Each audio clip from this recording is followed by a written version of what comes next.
Hello दोस्तों, आप सभी लोगों का हमारे यूट्यूब चैनल में स्वागत है।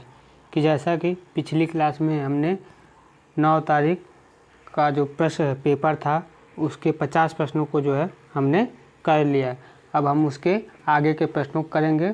अगर आप लोग उस क्लास को देखना चाहते हैं तो क्लास नंबर 16 जाकर देख सकते हैं। अब हम आगे के प्रश्नों को करेंगे। प्रश्न है प्रश्न नंबर 51। प्रश्न नंबर 51 है, यदि 1 दर्जन दर्पणों से भरा एक पत्ता गिर जाता है तो इनमें से कौन सा टूटे हुए दर्पणों और न टूटे हुए दर्पणों की संख्या का जो है अनुपात हो सकता है।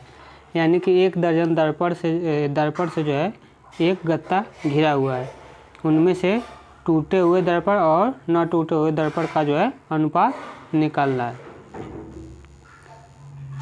तो इस प्रश्न का जो सलूशन होगा वो होगा कि क्योंकि 1 दर्जन जो है दर्पण है, तो 1 दर्जन दर्पण मतलब 12 दर्पण है, तो उसमें जो है उनके तो ऑप्शन से यहाँ पर करना पड़ेगा। तो यहाँ पर देख लेते हैं प्रश्न नंबर 51 में, चूँकि एक दर्जन दर्पण का जो है टूटे हुए और न टूटे हुए दर्पणों का अनुपात देखना है। तो यानी कि दोनों का जो है जोड़कर 12 होना चाहिए, तो इसमें 12 नहीं होता है। 5 1 6, 3 2 5, 5 का मल्टीपल 12 नहीं आता है। 5 1 6, 6 रेशियो आ जाएगा। तो 6 का जो अगर 2 में गुणा कर 6 दूनी 12, तो यहाँ से 12 आ जाएगा। यानी कि पहले वाला का रेशियो अगर 10 होगा और दूसरे वाला 2 होगा तो 10 दूनी 12 यहाँ से आ जाएगा। तो इसका सही आंसर हो जाएगा ऑप्शन नंबर बी। अगला प्रश्न देखते हैं, प्रश्न नंबर 52। प्रश्न नंबर 52 क्या दिया है? प्रश्न नंबर 52 है, वैज्ञानिक अकादमी यानी कि NSA की जो है स्थापना कब की गई थी? तो NSA की जो स्थापना की गई थी वह सन 1935 ईस्वी में की गई थी, जनवरी 1935 में। तो इसका सही आंसर हो जाएगा ऑप्शन नंबर डी। अगला प्रश्न देखते हैं, प्रश्न नंबर 53। प्रश्न है कि लीग यानी कि IPL T20 क्रिकेट टूर्नामेंट 2020 के जो है 2020 तक Indian premier league IPL T20 cricket tournament में कितने संस्करण आयोजित किए जा चुके हैं? तो वह उस समय इसका आंसर था ऑप्शन नंबर सी, 13 संस्करण किए जा चुके थे। अब जो है इस समय 14 हो गए, तो इसका सही आंसर ऑप्शन नंबर सी। अगला प्रश्न है, प्रकाश के 7 घटक रंगों में प्रकीर्णन की जो घटना है प्रकीर्णन की घटना की खोज 1666 में किसके द्वारा की गई थी? तो प्रकाश प्रकीर्णन की जो खोज की गई थी वह आइजैक न्यूटन के द्वारा की गई थी। तो इसका सही आंसर हो जाएगा ऑप्शन नंबर सी। अगला प्रश्न है प्रश्न नंबर 55। प्रश्न नंबर 55 है, इंदिरा गांधी नहर कमान क्षेत्र को पूर्व में किस नाम से जो है जाना जाता है? तो इंदिरा गांधी नहर को जो है पूर्व में किस नाम से जाना जाता है? तो इसके ऑप्शन है राजस्थान नहर, पंजाब नहर, हरियाणा नहर या फिर गुजरात नहर। तो इंदिरा गांधी की नहर को जो है पूर्व में इंदिरा गांधी नहर के नाम से जो है जाना जाता है। तो इसका सही आंसर हो जाएगा ऑप्शन नंबर राजस्थान। इंदिरा गांधी नहर को जो है पूर्व में राजस्थान नहर के नाम से है जो है जाना जाता है। इसका सही आंसर होगा ऑप्शन नंबर ए। अगला प्रश्न है प्रश्न नंबर 56। प्रश्न है, वह छोटी से छोटी संख्या ज्ञात कीजिए जिसे 1300 में जोड़े जाने पर प्राप्त संख्या पूर्ण वर्ग हो जाए। तो 1300 में क्या जोड़े कि यह पूर्ण वर्ग हो जाए संख्या।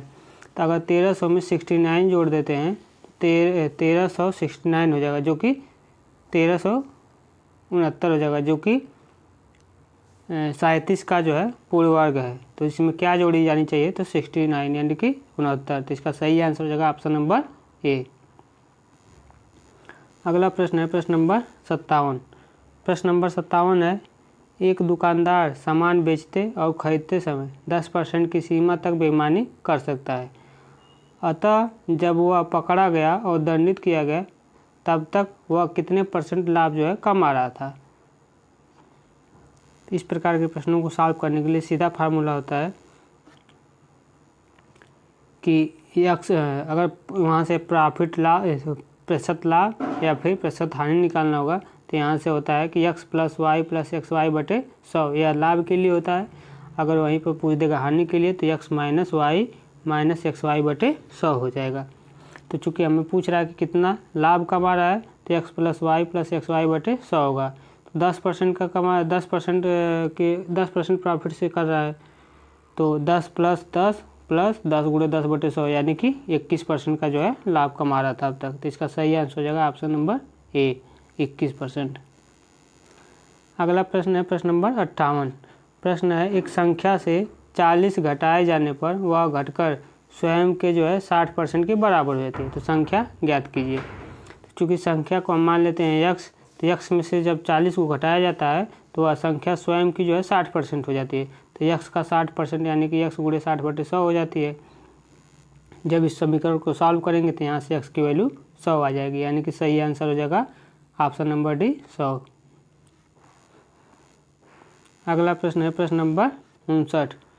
प्रश्न है निम्नलिखित में से किस विश्वविद्यालय ने प्रथम इलेक्ट्रॉनिक कंप्यूटर यानी कि ENIAC को जो है डिजाइन एवं जो है निर्मित किया था।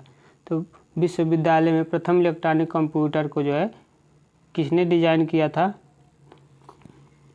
तो वह है इसका ऑप्शन है कि हार्वर्ड विश्वविद्यालय, पेंसिल्वेनिया विश्वविद्यालय या फिर स्टैनफोर्ड विश्वविद्यालय या फिर ऑक्सफोर्ड विश्वविद्यालय। तो प्रथम इलेक्ट्रॉनिक कंप्यूटर को जो है किस विश्वविद्यालय ने जो है विकसित किया था, तो इसका आंसर हो जाएगा पेंसिल्वेनिया विश्वविद्यालय। तो इसका सही आंसर हो जाएगा पेंसिल्वेनिया विश्वविद्यालय ने जो है इलेक्ट्रॉनिक कंप्यूटर ENIAC को जो है डिजाइन किया था। अगला प्रश्न प्रश्न नंबर 60। प्रश्न है 2001 की जो है जनगणना रिपोर्ट के अनुसार भारत में किस देश में आने वाले प्रवासियों की संख्या जो है सर्वाधिक अधिक है। तो भारत में जो है किस देश से आने वाली प्रवासियों की संख्या सबसे अधिक है, तो वह है बांग्लादेश। बांग्लादेश से जो है भारत में सबसे अधिक प्रवासी आए हैं। तो इसका सही आंसर हो जाएगा ऑप्शन नंबर सी। अगला प्रश्न है प्रश्न नंबर 61।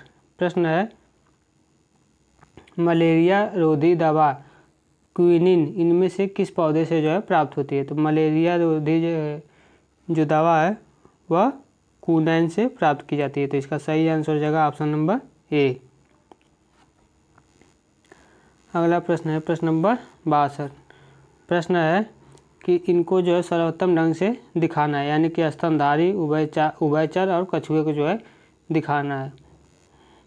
तो इसका जो सही फिगर बनेगा वह बनेगा इस प्रकार से, इसका फिगर बनेगा, यानी कि ऑप्शन नंबर सी वाला सही होगा, क्योंकि स्तनधारी, उभयचर और कछुआ में जो है कोई भी चीज़ मेल नहीं खाता है। तो इसका जो फिगर इस प्रकार से बनेगा, तीनों अलग अलग रहेंगे। तो इसका आंसर हो जाएगा ऑप्शन नंबर सी। अगला प्रश्न है एक रेफ्रिजरेटर के आइस कंपार्टमेंट की जो है बीमाएँ, यानी कि एक रेफ्रिजरेटर के जो है आइस कंपार्टमेंट की जो है बीमाएँ यानी कि भुजाएँ दिया है, जिसमें 8 सेंटीमीटर × 5 सेंटीमीटर × 4 सेंटीमीटर। इस प्रकार से यदि प्रत्येक आइस क्यूब की जो है भुजा की माप 2 सेंटीमीटर है तो कितने आइस क्यूब जो है रखे जा सकते हैं।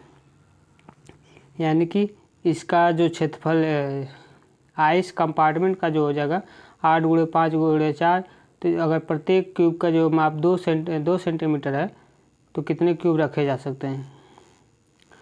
तो इसको सॉल्व करने के लिए सीधा फार्मूला है कि आइस क्यूब का जो रेफ्रिजरेटर का जो आयतन दिया है 8 × 5 × 4 और क्यूबिक का क्या आयतन होगा, तो वह होगा क्यूब का क्यूबिक यानी कि घन का जो है आयतन होता है ए का क्यूब, यानी तो ए उसकी घन की भुजा दिया है 2 सेंटीमीटर, तो 2 का क्यूब उसे भाग दे देंगे तो इसका आंसर आ जाएगा 20। तो सही आंसर होगा 20। अगला प्रश्न है प्रश्न नंबर 64। प्रश्न नंबर 64 है दिए गए पैटर्न के आधार पर बताना है कि प्रश्नवाचक चिन्ह के स्थान पर क्या आएगा। तो इस प्रकार के प्रश्नों को जो सॉल्व करने के लिए पहले चेक करते हैं कैसे किया गया है। तो 6 जो है बाहर की संख्याएं दी है 6 और 7, इन दोनों को जोड़कर इस 9 में गुणा कर देंगे तो अंदर की संख्या आ जाएगी, यानी कि 6 + 7 × 9 = 117। इसी प्रकार से 9 और 2 को जोड़ देंगे तो 9 × 2 = 11, 11 को जब 7 में गुणा करेंगे तो आंसर आ जाएगा 77। तो इसका सही आंसर हो जाएगा ऑप्शन नंबर बी 77। अगला प्रश्न है प्रश्न नंबर 65। प्रश्न नंबर 65 है कंप्यूटरिंग के संदर्भ में निम्नलिखित में से कौन सा क्रम जो है सही है। तो कंप्यूटर के संदर्भ में कौन सा क्रम सही है, तो टेराबाइट जो है सबसे बड़ा होता है, उससे छोटा गीगाबाइट, उससे छोटा एमबी, उससे छोटा केबी, यानी कि टीबी सबसे बड़ा, उसके बाद जीबी, उससे छोटा एमबी, उससे छोटा केबी होता है। इसका सही आंसर हो जाएगा ऑप्शन नंबर सी। अगला प्रश्न है प्रश्न नंबर 66। प्रश्न है भारतीय राष्ट्रीय कांग्रेस के पहले महासचिव कौन थे। तो भारतीय राष्ट्रीय कांग्रेस के पहले महासचिव थे एओ हुम। एओ हुम जो है भारतीय राष्ट्रीय कांग्रेस के पहले महासचिव थे। तो इसका सही आंसर हो जाएगा ऑप्शन नंबर सी। अगला प्रश्न प्रश्न नंबर 67। किसी संख्या के जो है 3/7 के 1/4 का 2/5वां हिस्सा 15 के बराबर है, तो उस संख्या का आधा क्या होगा। तो सिंपल सवाल है, कोई संख्या यक्स के जो है 3/7 का जो है 1/4 का 2/5वां भाग जो दिया है वह दिया है कितना 15, तो संख्या का जो है आधा कितना होगा। तो इसको सॉल्व कर लेते हैं। तो सॉल्व करने पर 3 बचे 15 या 5 आ जाएगा, उसके बाद 2 दूनी 4 या 4 बचेगा, तो 5 दूनी 10 7 70, 70 गुणे 5, 70 गुणे 5 संख्या आएगी। उसका आधा पूछा है तो आधा कर देंगे तो 35 गुणे 5, 35 गुणे 5 जो है इसका आंसर आ जाएगा। तो इस सवाल का आंसर आएगा 35 गुणे 5, यानी कि 5 × 5 = 25, 5 × 3 = 15, 2 17, यानी कि 175। 175 इसका आंसर हो जाएगा, यानी कि ऑप्शन नंबर बी सही होगा 175। अगला प्रश्न है प्रश्न नंबर 68। प्रश्न नंबर 68 है एक जो है निश्चित कोड भाषा में या जो शब्द लिखा गया उसको यह लिखा जाता है, तो उसी कोड में इसको कैसे लिखा जाएगा। तो यह संख्या किस प्रकार से लिखी गई है, तो सेम सवाल है। इसको जो है 2 संख्या को छोड़कर उसके बाद संख्या लिखी गई है, यानी कि डी को छोड़कर यहाँ से एफ से संख्या लिखी गई है, उसके बाद इस डी को जो है 2 संख्या को लास्ट में कर दिया गया। उसी प्रकार यहाँ से जो है 2 संख्या को छोड़कर लिखा गया है। तो सी ए से कौन सी संख्या शुरू होगी, सी ए से यह संख्या नहीं शुरू है, सी ए से अभी नहीं शुरू है, सी ए से अभी नहीं, यानी कि ऑप्शन नंबर डी सी ए शुरू है। तो इसका सही आंसर हो जाएगा ऑप्शन नंबर डी। अगला प्रश्न है प्रश्न नंबर 69। प्रश्न है कि अक्टूबर 2020 तक प्राप्त जानकारी के अनुसार मंगल ग्रह के कितने चंद्रमा हैं। तो मंगल ग्रह के जो है कितने चंद्रमा है, तो इसका सही आंसर हो जाएगा 2। अगला प्रश्न है प्रश्न नंबर 70। प्रश्न है निम्नलिखित आंकड़ों के समूह के लिए कौन सा विकल्प जो है गलत है। तो कौन सा जो है गलत है, तो यह जो संख्या दी गई है पहले इसको हमें आरोही या फिर आरोही क्रम में बदलना पड़ेगा, फिर वहाँ से इसका माध्य और बहुलक, माध्य माध्यिका और बहुलक तीनों निकालेंगे, फिर देखते हैं कौन सा इसमें से क्रम सही होगा। तो संख्या या दिया गया संख्या को आरोही क्रम में बदलने पर यह हो जाएगी। तो चूँकि इसमें पदों की संख्या 13 है और 13 जो है विषम पद है, विषम पद के लिए माध्यिका क्या होती है n+1/2वां पद। n+1/2वां पद जो है विषम संख्या के लिए होती है। तो n की वैल्यू 13 + 1/2 यानी कि 7वां पद। 7वां पद कौन सा है, तो वह है 4। तो यानी कि माध्यिका आ गई 4। अब बहुलक निकालना है, तो बहुलक क्या होता है, बहुलक जो जितनी मतलब जो सबसे अधिक बार आया होता है। तो यहाँ पर 3 जो है सबसे अधिक बार 3 बार आया है, तो इसका बहुलक हो जाएगा 3। अब माध्य पूछा है, तो माध्य बराबर क्या होता है कि माध्य जो होता है कुल संख्याओं का योग बटे टोटल नंबर ऑफ संख्या। तो टोटल नंबर ऑफ संख्या 13 है, कुल संख्याओं का योग, कुल संख्याओं का जब योग करेंगे तो 52 आएगा। तो 52/13 यानी कि 4 आ जाएगा। तो प्रश्न में पूछा है, तो प्रश्न थोड़ा यहाँ पर देखिए माध्य भी 4 आया है और माध्यिका भी 4 आई है, यानी कि माध्य माध्यिका और माध्य बराबर है जबकि बहुलक नहीं बराबर है। तो इसमें कौन सा ऑप्शन सही है, तो माध्य और माध्यिका बराबर है, यानी कि ऑप्शन नंबर बी सही है। तो इसका सही आंसर होगा ऑप्शन नंबर बी सही है। और चूँकि दिया और भी दिया है कि ऑप्शन नंबर बी सही है। और इसमें दिया है माध्य और बहुलक बराबर नहीं है, तो ये वाला भी सही है। माध्य और बहुलक बराबर नहीं है, तो माध्य और बहुलक देख लेते हैं। माध्य 4 दिया है, बहुलक 3, बराबर नहीं है, तो ये वाला भी माध्य और बहुलक बराबर नहीं है, तो ये वाला भी सही है। तीसरा है माध्य जो है बहुलक से अधिक है, तो ये वाला भी सही है। माध्यिका जो है बहुलक से अधिक है, तो माध्यिका भी बहुलक से अधिक है, ये भी सही है। इसमें चारों ही ऑप्शन सही है। माध्यिका 4 है, माध्य 3 है, माध्यिका 4 है, बहुलक 3 है, माध्य 4 है, तो ऑप्शन नंबर ए इसमें गलत लिखा है कि ये ऑप्शन नंबर ए जो है गलत होगा। तो ऑप्शन ए में किया है कि माध्य बराबर माध्य नॉट इक्वल टू बहुलक। प्रश्न में चेक करना पड़ेगा एक बार हमको। यहाँ देखिए प्रश्न में हम गलत, यहाँ वहाँ पर गलत लिखा हुआ है। यहाँ पर देखिए प्रश्न में कह रहा है कि माध्य बराबर बहुलक, क्या यह होगा? तो माध्य बराबर बहुलक नहीं होगा, क्योंकि 3 बराबर 4 नहीं हो रहा है, इसलिए यह वाला ऑप्शन, यह वाला जो बात कही गई है यह गलत होगी। तो चूंकि प्रश्न में पूछ रहा है कौन सा गलत है, तो कौन सा गलत है, तो ऑप्शन नंबर ए गलत है। इसका सही आंसर हो जाएगा ऑप्शन नंबर ए। इस पर अगला प्रश्न देख लेते हैं। अगला प्रश्न है प्रश्न नंबर 71। प्रश्न नंबर 71 है, वह छोटी से छोटी संख्या ज्ञात कीजिए जिसे 294 से गुणा करने पर प्राप्त संख्या एक पूर्ण वर्ग हो जाए। तो 294 से गुणा करने पर जो है पूर्ण वर्ग हो जाए, तो वह संख्या ज्ञात करना है। तो 294 का पहले गुणनफल कर लेते हैं। 294 का जब गुणनफल करेंगे तो यहाँ से पूर्ण वर्ग बनाना है। तो पूर्ण वर्ग के लिए जो है 7 वाली संख्या पूर्ण वर्ग हो जाएगी, लेकिन 2 और 3 वाली नहीं हो पाएगी। तो 2 3 6, तो अगर 6 से गुणा कर देते हैं तो यह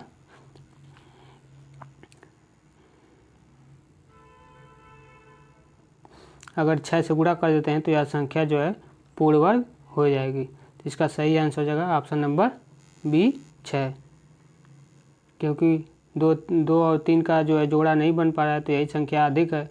अगर 2 और 3 का एक और गुणा कर देंगे तो यहाँ से 2 का भी जोड़ा बन जाएगा, 3 का भी जोड़ा बन जाएगा, यानी कि पूर्ण वर्ग हो जाएगी। तो इसकी संख्या जो पूर्ण वर्ग के लिए कितनी संख्या चाहिए? तो 6 चाहिए। तो इसका सही आंसर हो जाएगा ऑप्शन नंबर बी 6। अगला प्रश्न देख लेते हैं, प्रश्न नंबर 72। प्रश्न नंबर 72 है, उत्तर भारतीय वाद्ययंत्र नगाड़ा के जो है समकक्ष दक्षिण भारतीय वाद्ययंत्र कौन सा है? तो इसका आंसर हो जाएगा छेदा। छेदा जो है उत्तर भारतीय वाद्ययंत्र नगाड़ा का समकक्ष जो है दक्षिण भारतीय वाद्ययंत्र जो है छेदा है। तो इसका सही आंसर होगा ऑप्शन नंबर ए। अगला प्रश्न है प्रश्न नंबर 73। प्रश्न नंबर 73 है, एक टायर में 2 पंचर हैं। पहला पंचर केवल 9 मिनट में टायर को पूरी हवा निकाल देता है और दूसरा पंचर 6 मिनट में ही टायर की पूरी हवा निकाल देता है। यदि हवा स्थिर गति से निकलती तो दोनों पंचर एक साथ मिलकर कितनी देर में टायर की पूरी हवा निकाल सकते हैं? तो सिंपल सवाल है, 9 मिनट में, और पहला 9 मिनट में और दूसरा 6 मिनट में निकाल लेते हैं। तो चूँकि पहला पंचर 1 मिनट में टायर हवा निकाल देता है, तो कितना भाग निकालता है? 1 मिनट में कितना भाग निकालेगा? तो 1/9 भाग निकालेगा हवा। दूसरा पंचर 1 मिनट में कितना भाग हवा निकालेगा? तो 1/6 भाग निकालेगा। अब जब दोनों को साथ खोल दिया गया है तो कितना 1 मिनट में कितना भाग निकालेंगे? तो वह 1/9 + 1/6 भाग, यानी कि 5/8 भाग जो है निकालेंगे। तो चूँकि पूछ रहा है कि कितना समय लगेगा, तो इसका उल्टा हो जाएगा, समय का रेशियो जो है इसका उल्टा हो जाता है, तो यानी कि 18/5 भाग जो है और इतना समय लगेगा पूरी हवा निकालने में, यानी कि 3 सही 3/5 मिनट लगेगा। तो इसका आंसर हो जाएगा 3 सही 3/5 मिनट।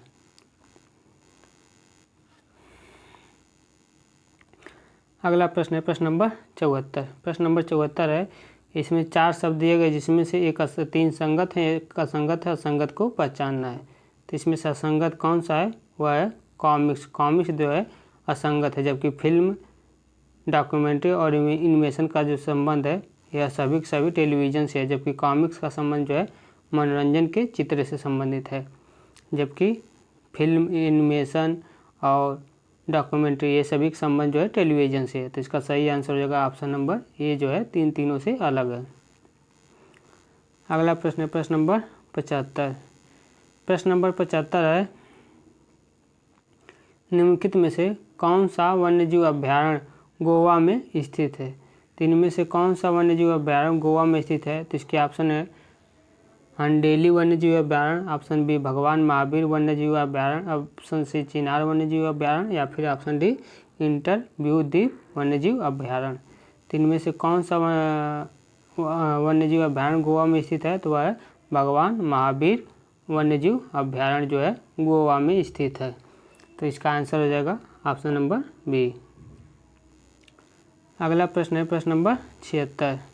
प्रश्न नंबर 76 है, भारतीय वायुसेना के उस विंग कमांडर का जो है नाम बताइए जिसे 2019 में पाकिस्तानी सेना के द्वारा जो है पकड़ लिया गया था और बाद में छोड़ भी दिया गया था। तो वह कौन है? तो वह है अभिनंदन वर्धमान जो है भारत के जो है विंग कमांडर थे जिन्हें 2019 में पाकिस्तानी सेना के द्वारा पकड़ लिया गया था। तो इसका आंसर हो जाएगा अभिनंदन वर्धमान। अगला प्रश्न है प्रश्न नंबर 77। प्रश्न नंबर 77 है, किसी वस्तु को जो है 7% लाभ पर और 6% हानि पर बेचने पर प्राप्त विक्रय मूल्य का अंतर 106 रुपये है। तो वस्तु का क्रय मूल्य ज्ञात कीजिए। तो वस्तु का अगर क्रय मूल्य 100 रुपये मान लेते हैं, हम यहाँ से 100 रुपये मान लेते हैं, तो पहले वह 7% का लाभ कमाता है। तो x का 7% लाभ यानी कि 107/100 हो जाएगा। उसके बाद 7% की हानि के बाद विक्रय मूल्य दिया है, तो 6% हानि निकालने के बाद x का 6% हानि यानी कि 96% हो जाएगा। तो x गुणे 96/100 कर देंगे। इन दोनों का अंतर करने पर कितना आ रहा है? 104 आया है। तो इसको जब सॉल्व करेंगे यहाँ से समीकरण से, तो x की वैल्यू आ जाएगी 800। तो प्रश्न में पूछा कि वस्तु का क्रय मूल्य कितना होगा? क्रय मूल्य होगा 800। तो इसका सही आंसर होगा ऑप्शन नंबर सी 800। अगला प्रश्न है प्रश्न नंबर 78। प्रश्न नंबर 78 है, घड़ी की जो है घंटे वाली सुई और मिनट वाली सुई के वेगों का जो है अनुपात क्या होगा? घड़ी की मिनट वाली सुई और घंटे वाली सुई के जो वेगों का अनुपात जो है वह होगा 1:12। तो इसका सही आंसर होगा ऑप्शन नंबर सी 1:12 होगा। कैसे होगा देख लेते हैं। घंटे वाली सुई 12 घंटे में एक बार घूमती है यानी कि 2πr दूरी वह तय कर देगी, जबकि मिनट वाली सुई 12 घंटे में 12 बार घूमेगी यानी कि 12 गुणे 2πr हो जाएगी, दूरी तय करेगी। तो v1 क्या होगा? 2πr/12 और v2 क्या होगा? 12 गुणे 2πr/12। यहाँ से v1 और v2 का रेशियो जब ले लेंगे तो आ जाएगा 1/12।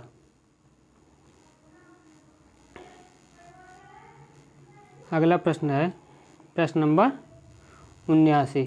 प्रश्न नंबर 79 है, 15 डिग्री के कोण के जो है पूरक कोण और 125 डिग्री के जो है कोण के 125 अंश के कोण के संपूरक कोण का जो है योग पूछा है। 15 अंश के जो है कोण के पूरक कोण और 125 अंश के जो है कोण के संपूरक कोण का योग पूछा है। तो पूरक कोण वह होता है जिनके दोनों कोणों का मान 90 अंश होता है और संपूरक कोण वह होता है जिनके दो कोणों का मान 180 अंश होता है। यानी कि 15 अंश का जो है यहाँ पर पूरक कोण पूछा है, तो 15 अंश का पूरक कोण कितना होगा? 90 माइनस 15 अंश हो जाएगा और प्लस 125 के जो है संपूरक कोण यानी कि 180 माइनस 125 कर देंगे। तो इन दोनों का योग पूछा है। तो 90 माइनस 15 करने पर आ जाएगा आपका 10 में से 5 जा 5, 8 में से 1 जा 7 या 75 आ जाएगा, प्लस या 25 5 30 यहाँ से 5 हो जाएगा और 55 यानी कि यह वाला वैल्यू आ जाएगी 55।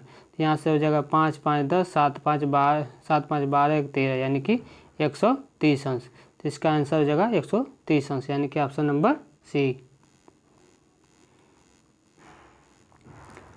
अगला प्रश्न है प्रश्न नंबर 80। प्रश्न है, भारत में तेल एवं प्राकृतिक गैस निगम का जो मुख्यालय कहाँ पर स्थित है? तो भारत में तेल एवं प्राकृतिक गैस निगम का तेल और प्राकृतिक गैस निगम का जो मुख्यालय है वह उत्तराखंड में स्थित है। तो इसका सही आंसर हो जाएगा ऑप्शन नंबर डी, उत्तराखंड। अगला प्रश्न है प्रश्न नंबर 81।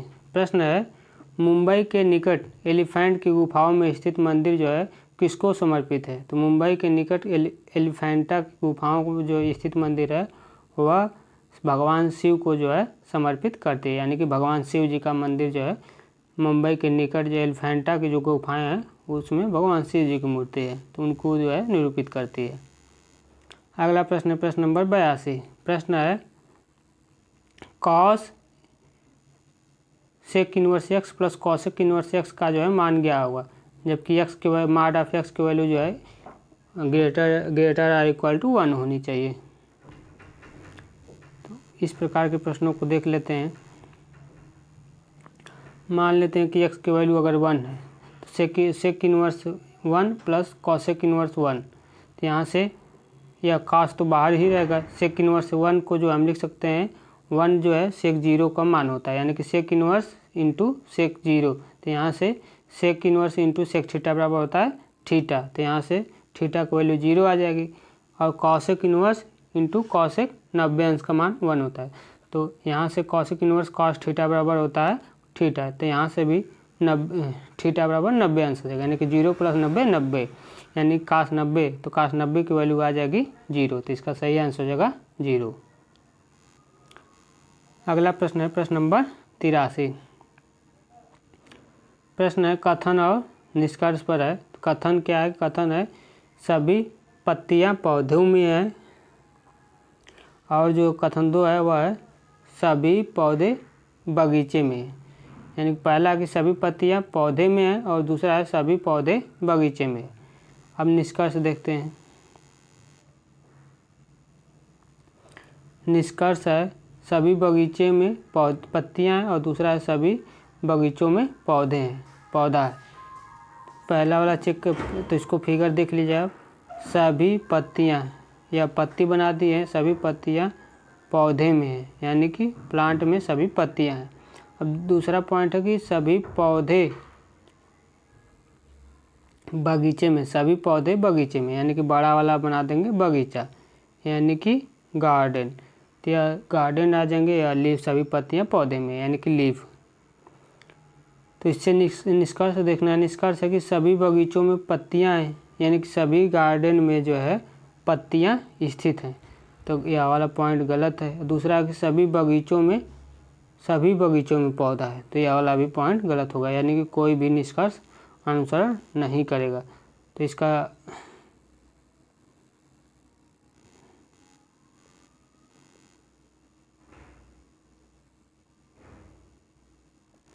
नहीं दोनों इसमें अनुसरण कर कैसे दिया है, तो इसमें दिया है कि बगीचों में जो है पत्तियां और पौधे दोनों ही हैं, बगीचे में जो है पत्तियां भी है और पौधे भी हैं। और यहाँ पर ऊपर निष्कर्ष में पूछ रहा है सभी बगीचों में पत्तियां हैं, हाँ अच्छा सही दिया यहाँ पर कह रहा है सभी बगीचे में पत्तियां, यानी कि बड़ा वाला जो बगीचा है उसमें पत्तियां हैं, फिर कह रहा है सभी बगीचे में पौधा है, तो इसी में पौधा भी है, तो यह सही होगा, यानी कि दोनों ही निष्कर्ष जो है सही है। तो इसका सही आंसर हो जाएगा ऑप्शन नंबर बी, पहला और दूसरा दोनों पालन करता है, तो सही आंसर होगा ऑप्शन नंबर बी। अगला प्रश्न है प्रश्न नंबर 84। प्रश्न नंबर 84 है किस पत्तन यानी कि बंदरगाह, पत्तन को बंदरगाह कहते हैं, तो किस पत्तन यानी बंदरगाह शहर को अरब सागर की रानी कहा जाता है। तो अरब सागर की रानी किस बंदरगाह को कहा जाता है, तो वह कोच्चि को कहा जाता है। कोच्चि को जो है अरब सागर का जो है अरब सागर की जो है रानी कहा जाता है, तो इसका सही आंसर हो जाएगा ऑप्शन नंबर डी। अगला प्रश्न है प्रश्न नंबर 85। प्रश्न नंबर 85 है भारतीय संविधान को कब अंगीकृत किया गया था। तो भारतीय संविधान को जो अंगीकृत किया था 26 जनवरी 1950 को, तो इसका सही आंसर हो जाएगा ऑप्शन नंबर ए।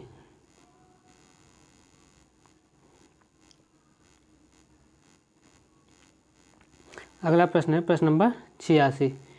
प्रश्न नंबर 86 ग्राफ से संबंधित है। ग्राफ वाले प्रश्नों को आप लोग कर लीजिए, वैसे हम दिखा देते हैं। यह ग्राफ दिखाया गया है,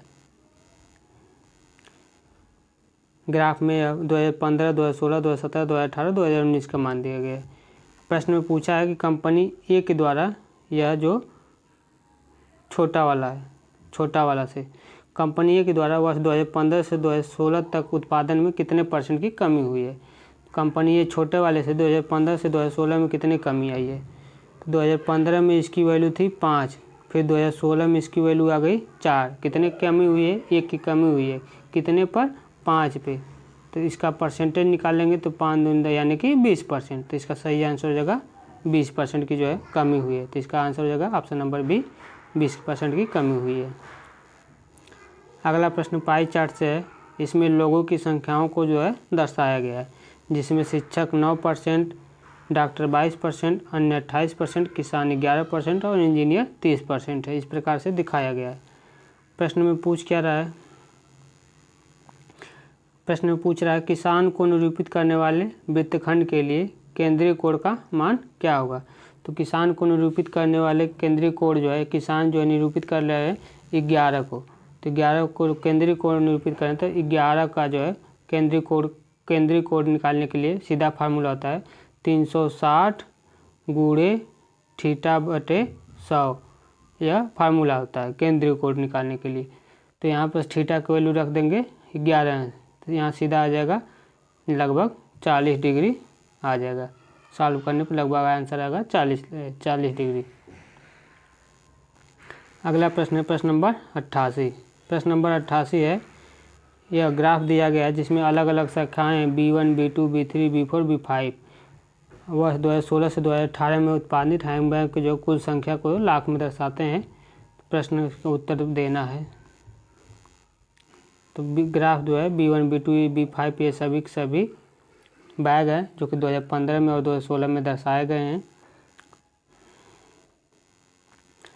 प्रश्न में पूछ रहा है कौन सी शाखा या शाखाओं में वर्ष 2016 के दौरान हुआ हैंडबैग का उत्पादन उसी वर्ष यानी कि 2016 वर्ष के दौरान सभी शाखाओं में हुए कुल उत्पादन के औसत के निकटतम था। 2016 में के जो है कौन सा उत्पादन सबसे निकटतम था। तो इसको सॉल्व करने के लिए जो है 2016 वाला यानी कि यह जो हल्का वाला है इसका चेक करना है कौन सा है जो वह किस वर्ष में जो वह कौन सा जो कि उसी वर्ष के दौरान जो है जो उसका उत्पादन है सभी शाखाओं के उत्पादन का जो औसत के लगभग निकटतम है। तो इन सभी को जोड़कर औसत निकालना है। तो इसको आप लोग देख लीजिए। अगर वर्ष 2016 में के दौरान हैंडबैग का कुल उत्पादन हम निकालेंगे तो टोटल 30, 40 प्लस 30 प्लस इतना जोड़कर टोटल 5 करेंगे तो उसका औसत आ जाएगा 32.5। 32.5 लगभग किसके है, तो वह है B1 और B3 के उत्पादन जो है उसके औसत के जो है औसत उत्पादन के जो है निकटतम है। इसका सही आंसर हो जाएगा ऑप्शन नंबर डी।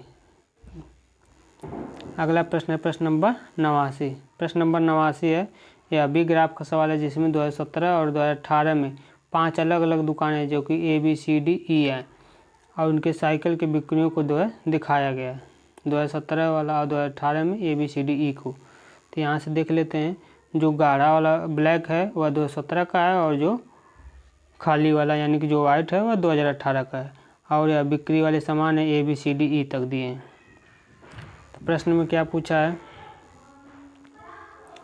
प्रश्न में पूछा है दोनों वर्षों के दौरान दुकान C की जो है कुल बिक्री और दोनों वर्षों के दौरान दुकान E की कुल बिक्री का अनुपात क्या है।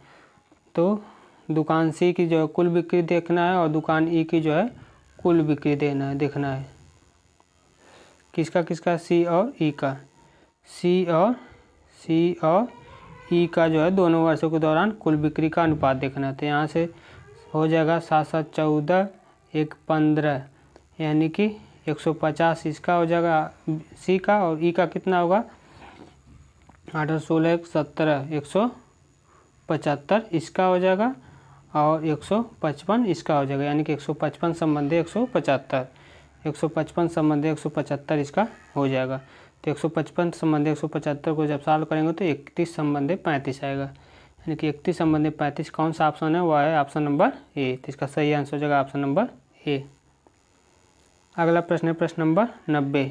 प्रश्न है उस संख्या का चयन करें जो दिए गए श्रृंखला से जो है संबंधित नहीं है। मतलब इसमें कौन सी वह संख्या है जो श्रृंखला के अनुसार सही नहीं है, गलत है। तो आइए उसको चेक कर लेते हैं। तो श्रृंखला बनी हुई है तो इसको किस रूप में बनी हुई है, तो यह अगर 5 में 5 का गुणा करके 2 जोड़ देते हैं, 5 में अगर 2 का गुणा करके 1 जोड़ देते हैं, यानी कि 5 दूनी 10, 10 से 11, तो यह आ जाएगी। फिर 11 में 2 का गुणा करेंगे तो 11 दूनी 22, 22 में अब 2 जोड़ेंगे, इसमें 1 जोड़े हैं, अब इसमें 2 जोड़ेंगे।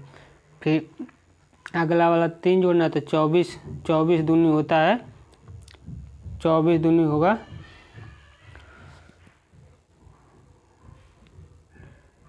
24 दूना 46, 46 प्लस 3 39, 39 होना चाहिए, जबकि यहाँ पर 53 है। 2 चौको 24 दूनी 48, 48 3 51 होना चाहिए, जबकि यहाँ पर है 53। तो यह वाली संख्या जो है गलत है। तो इसका सही आंसर हो जाएगा ऑप्शन नंबर बी जो है यह गलत दिया हुआ है। 53 के स्थान पर 51 होता तो सही होता। तो इसका आंसर हो जाएगा ऑप्शन नंबर बी। अगला प्रश्न है प्रश्न नंबर 91। प्रश्न है उस पद का जो है चयन करें जो निम्नलिखित श्रृंखला से संबंधित नहीं है। प्रश्न में दिया है नहीं है, मतलब कौन सा गलत है। जो पीछे सवाल था वैसा ही सेम यह भी है।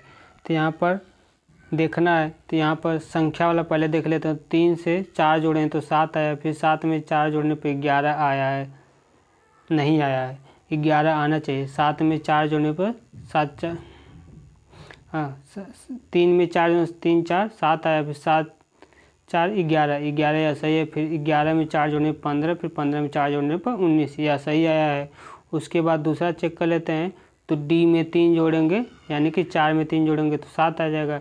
फिर 7 में फिर 3 जोड़ना है तो 7 3 10, 10 आना चाहिए। तो 10 पर होता है जे, तो यहाँ पर पी लिखा है, तो यह वाली वैल्यू गलत लिखी है, पी नहीं होना चाहिए, यहाँ पर होना चाहिए जे।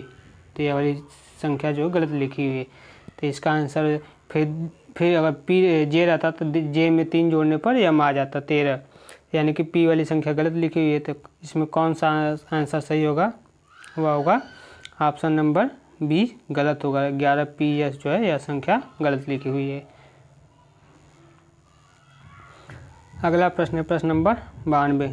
प्रश्न है उस विकल्प का चयन करें जिसका तीसरे शब्द के साथ वही संबंध है, यानी कि जिस प्रकार से नारायण संबंधित R.K. नारायण संबंधित है उपन्यास से, उसी प्रकार R.K. लक्ष्मण संबंधित है किससे। तो R.K. लक्ष्मण संबंधित है कार्टून से। तो इसका सही आंसर हो जाएगा ऑप्शन नंबर डी कार्टून। अगला प्रश्न है प्रश्न नंबर 93। इसमें 4 दिए गए हैं, 3 संगत है, असंगत वाले को पहचान करना है। तो इसमें देख लेते हैं ए और ई का रेशियो क्या है। तो ए में अगर 4 जोड़ने पर ई आ रहा है, उसी प्रकार 12 में 4 जोड़ने पर पी आ रहा है, यानी कि 16, यानी कि पी आ रहा है, तो ये भी सही है। और उसके बाद टी, तो टी जो है 20 है, तो 20 में 4 जोड़ने पर 24, यानी कि यक्स आ रहा है, तो ये भी सही है। जबकि यू का मान होता है 21, तो 21 में 4 जोड़ने पर आना चाहिए 25, तो 25 पर होता है वाई, जबकि यहाँ पर दिया है जेड। तो ये वाला ऑप्शन गलत है, ये वाला अलग है, ये वाला गलत अलग है। तो चूँकि प्रश्न में पूछा कौन सा अलग है, तो वह होगा ऑप्शन नंबर डी अलग है। अगला प्रश्न है प्रश्न नंबर 94। प्रश्न नंबर 94 है निम्नलिखित में से प्रश्नवाचक चिन्ह के स्थान पर क्या आएगा। तो चूँकि इस वाले डायग्राम को दर्शाने के बाद यह लिखा गया है, इसी प्रकार से और भी हैं, देख लेते हैं। दूसरा वाला जिस प्रकार से दर्शाने पर इतना आया है, उसी प्रकार तीसरा वाला से क्या होगा। तो इसका सलूशन देख लेते हैं। पहले में क्या है कि यह वाला लिखा गया है, किस प्रकार से लिखा गया है। तो सबसे पहले बड़ा वाला लिया गया, तो बड़ा वाला लिया गया, तो यह षटभुज है। षटभुज में कितने भुजाएं होती है, तो 6 भुजाएं, तो 6 गुणे पी में कितनी भुजाएं हैं, पी क्या है त्रिभुज है, तो त्रिभुज में कितनी भुजाएं होती है, तो 3, तो पी प्लस 3 कर दिया गया। प्लस क्यू में कितनी भुजाएं हैं 4, तो 4 प्लस क्यू कर दिया गया। प्लस आर में कितनी भुजाएं हैं, तो 4 हैं, तो आर 4 प्लस आर कर दिया गया है। तो यह वाली संख्या आ गई है। उसी प्रकार से इसको देखेंगे तो यह पंचभुज है, तो पंचभुज में पंचभुज को जोड़ने के लिए क्या किया है 5 प्लस उसके बाद 3 को लिया, तो 3 में क्या है 4 प्लस 3 कर दिया, क्योंकि इसमें 3 में जो है 4 भुजाएं हैं, तो 3 प्लस 4 कर दिया। प्लस उसके बाद 2 को जब लेंगे तो त्रिभुज में 3 भुजाएं हैं तो 3 + 2 कर देंगे। उसके बाद इसको लिए हैं तो 5 में जो है 5 भुजाएं, 5 में जो है 2 2 4 1 5 भुजाएं हैं।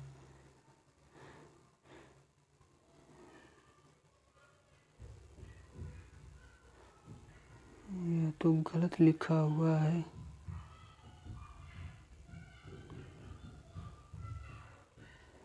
पाँच + 6 कैसे होगा? 5 + 2 2 4 1 5, 5 + 5 होना चाहिए। ऊपर देखें क्या है, ऊपर देखिए 5 + 5 यहाँ लिखा है, 5 + 5 होगा। प्रश्न में वहाँ पर सॉल्यूशन में गलत लिखा है, तो यहाँ पर 5 + 5 होगा। तो यहाँ से 5 + 5 हो गया। उसी प्रकार जब इसको चेक करेंगे तो बाहर वर्ग है तो वर्ग की भुजाएं 4 है, 4 भुजा हो गई। उसके बाद यहाँ पर षटभुज है तो 6 + 4 हो जाएगा, प्लस उसके बाद 3 को देख लें तो 3 में 5 भुजाएं हैं तो 3 + 5 + 3 हो जाएगा। उसके बाद इसको देखेंगे तो इसमें 2 भुजाएं हैं, 4 भुजाएं हैं तो 4 + 2 हो जाएगा। तो इसका सही आंसर हो जाएगा जोड़ने पर 4 + 6 + 4 10 + 8 + 6, तो यह सभी जोड़ने पर आ जाएगा इसका 9। तो इसका सही आंसर हो जाएगा 9। 9 नहीं होगा क्योंकि 10 8 18 8 6 14 6 24 24 × 4 4 चौको 16 4 दूनी 8 6 96। तो इसका सही आंसर हो जाएगा 96। कौन सा आंसर होगा? Option number B 96। अगला प्रश्न है प्रश्न नंबर 95। प्रश्न नंबर 95 है प्रश्नवाचक चिन्ह के स्थान पर क्या आएगा? तो यह जिस प्रकार से दिए हैं तो यहाँ प्रश्नवाचक चिन्ह पर स्थान पर क्या लिखेंगे? तो देख लेते हैं सवाल में कि यहाँ पर देखिए इसमें 4 भुजाएं हैं, इसमें 3 भुजाएं हैं। तो 20 कैसे लिखा गया है? तो 4 भुजाओं का गुणे 5 किया गया है तो 20 आया। फिर 18 कैसे है? तो 3 भुजा गुणे 6 किया गया है। उसी प्रकार इसमें देख लेते हैं तो 5 भुजाएं हैं तो 5 भुजा गुणे 5 कर दिया गया तो 25 आया है। उसके 5 भुजा गुणे 5 कर दिया गया तो 25 आया है। उसी प्रकार 4 भुजा गुणे 6 कर दिया गया तो 24 आया है। यानी कि 5 और 6 का गुणा किया जा रहा है। तो लास्ट वाले में देख लेते हैं कि 6 भुजाएं हैं तो 6 में 5 का गुणा करेंगे तो 6 × 5 = 30 आ जाएगा। फिर 6 में 3 का गुणा है, यहाँ पर 3 बचे, 3 में 6 का गुणा करेंगे तो 18 आ जाएगा। यानी कि 30 और 18 संख्या आएगी। तो इसका सही आंसर हो जाएगा 30 और 18। अगला प्रश्न है प्रश्न नंबर 96। प्रश्न नंबर 96 देख लेते हैं कि घटना पर आधारित देखना जिसमें सर्वाधिक स्पष्टीकरण हो। तो घटना क्या है? घटना देख लेते हैं। घटना है कि ऑफिस जाते हुए रास्ते में सूरज की मृत्यु हो गई, यह घटना है। दूसरी घटना है कि अपनी जीवन साथी को खोने की वजह से सूरज 1 महीने से अवसादग्रस्त है, दूसरी घटना हो गई। तब प्रश्न में पूछा गया कि घटना ए प्रभाव है परंतु घटना बी का तात्कालिक और प्रमुख कारण नहीं है, तो कारण है। तो ये ऑप्शन ए सही नहीं होगा। ऑप्शन बी है कि घटना ए प्रभाव है, घटना बी इसका तात्कालिक और प्रमुख कारण है, तो यह वाला हो सकता है। ऑप्शन सी है घटना एक तात्कालिक और प्रमुख कारण तथा घटना बी इसका प्रभाव है, तो यह वाला भी हो सकता है। अब इसमें ज़्यादा कौन उचित है तो वह देखते हैं। ऑप्शन डी है कि घटना बी प्रभाव परंतु घटना ए का तात्कालिक प्रभाव कारण नहीं है, तो ये सभी गलत है। इसमें ऑप्शन नंबर ए वाला सही है क्योंकि घटना ए प्रभाव है परंतु घटना बी इसका तात्कालिक प्रमुख कारण नहीं है, क्योंकि ऑफिस जाते समय रास्ते में जो सूरज की मृत्यु हो गई है तो घटना बी का जो इससे कोई तात्कालिक कारण जो है नहीं बनता है, इसलिए ऑप्शन नंबर ए सही है। अगला प्रश्न है प्रश्न नंबर 97। प्रश्न नंबर 97 है कि भाग का अर्थ जो है, जोड़ का अर्थ जो है वह भाग है, यानी कि जोड़ के स्थान पर भाग लिखा जाता है। और माइनस का अर्थ है जोड़ है, यानी कि माइनस के स्थान पर जोड़ लिखा जाएगा। और भाग का गुणा का अर्थ है घटाना है। इसी प्रकार से इस प्रकार जो चिन्ह दिया गया है उसका अर्थ है गुणा, तो इसका मान ज्ञात करना है। यानी कि यहाँ गुणा जहाँ पर लिखा गया है तो गुणा के स्थान पर लिखेंगे घटाना। उसके बाद घटाना तो घटाना के स्थान पर लिख देंगे जोड़, यहाँ से लिख देंगे जोड़। उसके बाद यह वाला चिन्ह है तो इस वाले चिन्ह के स्थान पर लिख देंगे गुणा। इस प्रकार से जोड़ है तो जोड़ के स्थान पर लिख देंगे भाग। इसी प्रकार घटाना है तो घटाना के स्थान पर लिख देंगे जोड़। इस प्रकार से सॉल्व करने पर क्या आएगा, तो आइए रख कर देख लेते हैं। इन सभी को रखने के बाद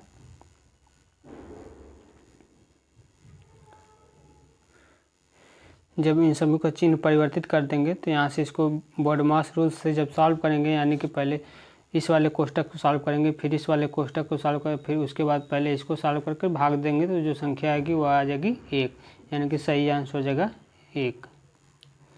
अगला प्रश्न है प्रश्न नंबर 98। प्रश्न नंबर 98 है, यदि 40 में से 35 लोग तमिल भाषा बोलते हैं तो निम्नलिखित में से उसकी आकृति सर्वोत्तम ढंग से तमिल भाषा को दर्शाती है। तो 40 में से 35 तमिल बोलते हैं, तो कौन सी ऑप्शन होगा? तो ऑप्शन नंबर डी में होगा, क्योंकि 40% जो है पूरा है तो उसमें से 35 भाषा बोलते हैं, तो यानी कि थोड़ा सा ही नहीं बोलते हैं, तो थोड़ा सा ही बनाना है, या पूरा तो होगा नहीं, इतना ज़्यादा या बहुत ज़्यादा हो जा रहा है, इसमें भी ज़्यादा हो जा रहा है, थोड़ा सा ही 5 चाहिए, तो इसमें इसको इसलिए लेंगे, तो इसमें सही आंसर होगा ऑप्शन नंबर डी। अगला प्रश्न है प्रश्न नंबर 99। प्रश्न नंबर 99 है कि चार दिए गए हैं जिसमें से 3 संगत है, 1 असंगत है, असंगत को पहचानना है। तो इसमें असंगत कौन है? तो वह है वायलिन। वायलिन जो है इसमें से असंगत है, क्योंकि बांसुरी मुंह से बजाई जाती है, सैक्सोफोन मुंह से बजाया जाता है, माउथ ऑर्गन जो है मुंह से बजाया जाता है, जबकि वायलिन जो है हाथ से बजाया जाता है। तो यह जो है सबसे अलग है। अगला प्रश्न है प्रश्न नंबर 100, और यह आज का लास्ट प्रश्न है। इसमें भी पूछा है कि जिस प्रकार से नेपाल का संबंध गाय से, उसी प्रकार भारत का संबंध किससे होगा?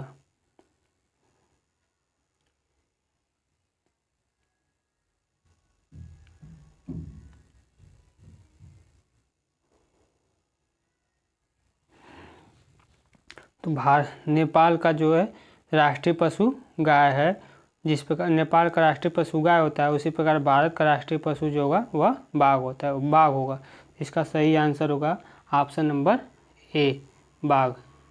जिस प्रकार नेपाल का राष्ट्रीय पशु गाय है, उसी प्रकार से भारत का राष्ट्रीय पशु बाघ होगा। तो इसका सही आंसर हो जाएगा ऑप्शन नंबर ए, बाघ।